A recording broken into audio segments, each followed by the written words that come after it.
పూరా లోకల్.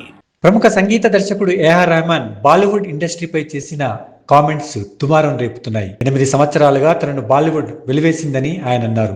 హిందీ ఫీల్డ్లో క్రియేటివిటీ పర్సెంటేజీ చాలా తక్కువని, అందుకే తనను చాలా ఏళ్లు దూరం పెట్టారని ఆయన చెప్పారు.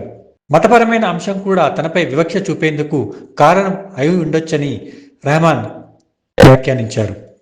ఇప్పుడు రెహమాన్ చేసిన ఈ వ్యాఖ్యలే దుమారం రేపుతున్నాయి. ఈ వ్యాఖ్యలపై విహెచ్పి తీవ్రంగా స్పందించింది. రెహమాన్ తిరిగి హిందూ మతంలోకి మారితే మంచిదని విహెచ్పి అధికార ప్రతినిధి వినోద్ బన్సాల్ వ్యాఖ్యానించారు. మరోవైపు రెహమాన్ వ్యాఖ్యలతో సినీ పరిశ్రమలోని కొందరు విభేదించారు.